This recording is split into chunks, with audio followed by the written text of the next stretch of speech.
Welcome to English class with Mohammad Abdul Alim sir. শিক্ষার্থীরা আমন্ত্রণ জানাচ্ছি আজকে কানেক্টরের সিলেট বোর্ড 2019 সালে। মূলত সিলেট বোর্ড 2019 সালের কানেক্টরটা 10টা আইটেমে ছিল, আমাদের এটা এখন হয়ে গেছে 14 আইটেমে। সো চলো আমরা শুরু করতে পারি। Education is essential in our life, আমাদের জীবনের জন্য গুরুত্বপূর্ণ। If we are not properly educated, যদি আমরা ভালো মতো শিক্ষিত হতে না পারি, we can not live an honourable life in society, আমরা সমাজে সম্মানের সহিত বাঁচতে পারবো না বা সমাজে জীবনযাপন করতে পারবো না। It teaches us not only how to earn but also. এখন দেখো এদিকে যেহেতু বাট অলসো আছে, তাহলে আমাদের একটা কি আছে, কোরিলেটিভ কনজাংশন, সেটাকে আমরা বলবো কি বলো, not only but also, how to spend.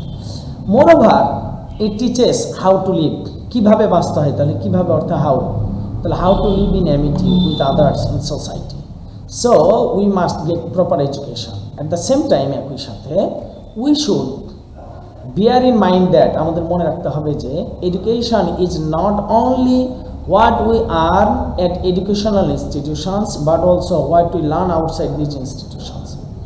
আমাদের মনে রাখতে হবে যে অর্থে that education not only what we earn at educational institution, শিক্ষা প্রাতিষ্ঠানিক শিক্ষা যে নিই, বাট অলসো হোয়াট, এইদিকে যেহেতু নট অনলি বাট অলসোর অংশে হোয়াট আছে, তাহলে এখানে আমরা কি দিব, হোয়াট। এটাকে বলা হয় প্যারালালিজম।